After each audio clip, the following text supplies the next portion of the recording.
talk a little bit more about Shen and Yi? So, same thing, where people talk about it and have no idea, basically. Of course, there are people that know, but the problem is people just throw terms around. E. Okay. This is complicated. Use E, don't use Li. They say use the mind intention, don't use force. Use the mind, don't use stupid body force. So people do crazy stuff. I mean, some people imagine like rivers and lakes and things while they're doing the form, which is insane. Or more down to earth, they'll just put the intention out there and then move their body, and they think that's moving using E but not using force, but it isn't, because they're just putting their mind out there and just using their body normally, and it's not working. What we want is to harmonize E and Qi. So part of internal harmony is the harmonization of E and Qi. Now, in my opinion, in this instance, harmony means to be bound together, right? To be unified in a way. It's a union of Shen, Yi, Qi that we want. So when our E moves, our Qi moves. Now, it's a normal saying in Qigong, where the mind goes, the Qi goes, sort of. But when they're tied together, it really happens. So for a normal person, if they think about their hand for a few minutes, they start getting a bit of Qi there. That's useless for Tai Chi Chuan. You need a lot to go there, and in an instant, right? So it's not a normal, natural process. You have to tie the E and Qi together. So this is done via the training process by bringing your intention, right? Bringing the awareness, the consciousness and the Shen inside the body. Bringing your E, your intention and command inside the body, and commanding song and sequences of movement to move the Qi until the moving E inside your body and Qi are together, bound together, unified, become one. That's how you train the E. By doing the internal mechanics.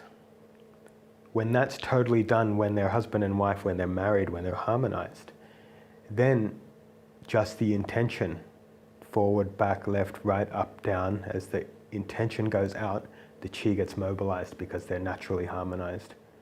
But just putting the intention there without previously training it to be married to the Qi, they won't work together.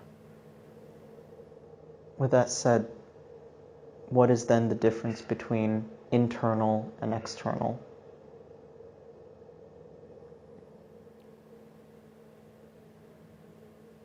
There's really no such thing as an internal style and an external style. There's only internal training and external training. So training your muscles and bones and tendons, that's external training. Training the mind and Qi, that's internal training. All traditional styles have both. All traditional Kung Fu has both. An external style, as we call it, has maybe 95% training the external part and just 5% Qigong trying to build up some Qi. An internal style is the other way. More training the Qi, less training the external. In terms of martial arts, Kung Fu, Tai Chi Chuan is the most extreme example of most of the training is focused on the internal, less focused on the external. So it's called an internal style because most of the training is internal training. Training the body, external training. Training the Qi, internal training. Because Tai Chi is also a form of martial arts, from a first glance it may seem that it might not be the best tool for the spiritual development in comparison to meditation or yoga. What are your thoughts about that? Yes. Of course, looking for fights or getting in the ring every weekend and that kind of behavior, which is base behavior, is not good for developing the mind and the spirit. I mean, that's a no-brainer. I don't know anyone that's got high skill that's orientated that way, really. Maybe when they were younger, a bit like that. But let's think about this. Fight or flight, okay? Our reaction to stress. Surely the spiritual work has a lot to do with our relationship with stress. I mean, according to the Buddha, that's the entire path, right? About our relationship to stress. So, using the martial art to learn, to cultivate a more sophisticated reaction to stress, until ultimately you transcend the yin-yang and you achieve the balance, and you're no longer bound up by fight or flight, then that is a spiritual achievement. So the goal of Tai Chi Chuan, the fighting part, is to transcend the fight or flight response. So what happens is we always respond with fight or flight. Everyone does it all the time. Only people that have achieved the equanimity of Tai Chi don't respond with fight or flight. Now they might have achieved it through seated practice, they might have achieved it through Tai Chi Chuan, but very few people achieve it. So when you're not responding with fight or flight, you can respond with harmony. And Tai Chi Chuan is about harmony. So instead of running away, right, flight, in pushing hands we talk about stick it here, join, follow.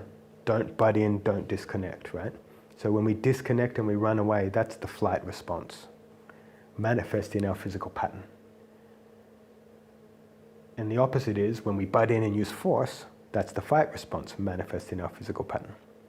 So even the lightest pressure, people respond like that. I'll teach a workshop of 100 people and touch everyone just with 2 grams of pressure, and every single person responds with fight or flight. It doesn't mean a big reaction like running away in tears or actually having a punch-up. It just means that your mind and nervous system is responding with yin or yang. It's not responding with harmony. So you're not reaching the transcendent of yin and yang. You're not reaching that balance to transcend in yin and yang.